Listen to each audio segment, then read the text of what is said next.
Chairman Jammu Kashmir bank Pervez Nengroo کی سیر کرنے کے حوالے سے ہم یہی کہنا چاہیں گے کہ سب سے پہلی بات یہ ہے کہ انہیں 3 سال کی ذمہ داری دی گئی تھی کہ اکتوبر میں ان کی جو مدت ہے وہ اختتام پذیر ہو رہی تھی. ساتھ ہی ساتھ ہم یہ بھی کہنا چاہیں گے کہ اگر یہ ڈیسیجن لیا گیا ہے کہ اس کو سیٹ کیا گیا ہے، اس کے کیا عوامل ہیں، اس کے کیا اسباب ہے، اس حوالے سے اس پر پوری طرح سے جانچ پڑتال ہونی چاہیے کہ واقعی اگر ادارے میں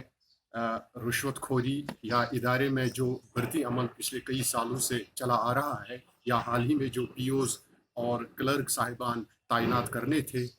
میرٹ کے ذریعے سے، اگر اس میں کچھ دھاندلی ہوئی ہے، اس میں کچھ نیپوٹزم اور فیورٹزم کا کوئی عمل دخل ہے، تو اس حوالے سے ہم چاہیں گے کہ اس میں ہماری جو یہاں پر جو اینٹی کرپشن کی جو جتنی بھی ایجنسیاں ہیں وہ اس میں متحرک رول ادا کرے تاکہ دودھ کا دودھ اور پانی کا پانی بالکل واضح ہو. اس لحاظ سے ہم یہی کہنا چاہیں گے کہ لوگوں کو اس میں پورا بھروسہ ہے کہ اگر کوئی بھی عمل چاہے وہ مرکزی سرکار کی جانب سے ہو، گورنر صاحب کی جانب سے ہو یا کسی بھی ادارے سے فعال اور متحرک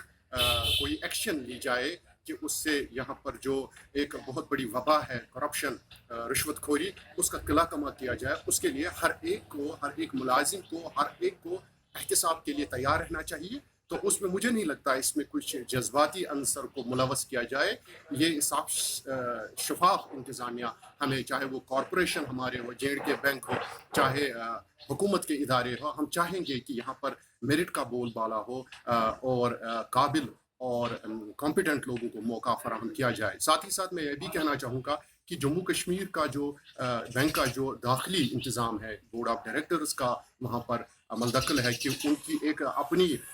قانونی حیثیت ہے، ان کی ایک اپنی آئینی حیثیت ہے کہ وہ کس طرح سے چیئرمین کا انتخاب کرتے ہیں. اس حوالے سے میں یہی کہوں گا کہ پرویز ننگرو صاحب ایک چھوٹے قد کے آدمی نہیں ہے، وہ کوئی بچہ نہیں ہے کہ اگر ان کے ساتھ کوئی ناانصافی ہوئی ہے تو اس لحاظ سے ان کے لیے قانون کے دروازے بالکل کھلے ہیں. وہ سپریم کورٹ تک جا سکتے ہیں اگر ان کے ساتھ کوئی زیادتی ہوئی ہے یا ان کے ساتھ کوئی کوپ جیسی حالات بنائی گئی یا کوئی ڈکٹیٹر شپ جیسا فرمان اجرا کیا گیا. تو اس حوالے سے پرویز صاحب خود قانون کے دروازے تک یا ان کی دہلیز تک پہنچ سکتے ہیں اور اپنا دفاع کر سکتے ہیں. ہم یہی کہنا چاہیں گے کہ اس میں عوام اور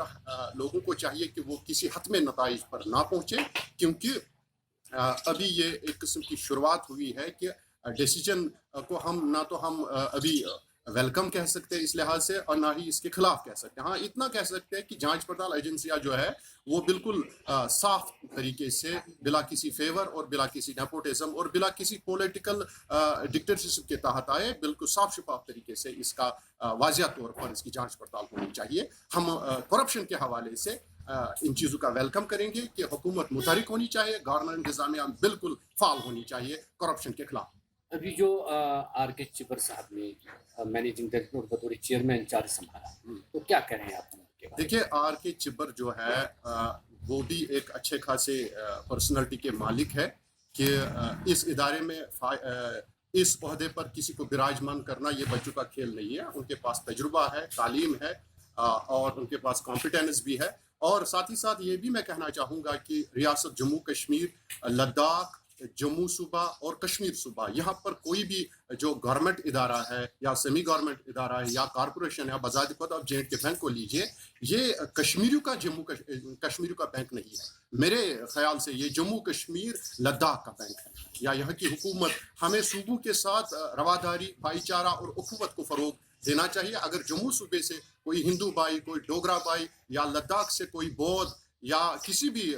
طبقے بھائی کے ساتھ وابستہ رکھنے والا فرد میرٹ کی بنیاد پر، کمپٹنس کی بنیاد پر ادارے کا سربراہ بنے گا تو ہمیں اس کا ویلکم کرنا چاہیے. یہ کوئی صوبائی لڑائی نہیں ہے. اس لحاظ کے اس چیز کو پروان چڑھانا کہ کشمیر سے ہی صرف جموں کشمیر بینک کا چیئرمین ہونا چاہیے، نہیں، ایسا نہیں ہے. اگر میرٹ کی بنیاد پر جموں سے ہو، لداخ سے ہو، کشمیر سے، ہمیں اس کا خیر مقدم. ہم آر کے چیف کو ویلکم کرتے ہیں اور پورا یقین ہے ہمیں کہ وہ جموں کشمیر بینک کو نئی بلندیوں اور نئے افق تک پہنچائیں گے. حال ہی میں جو ہم نے 400 کروڑ سے زیادہ جو پچھلے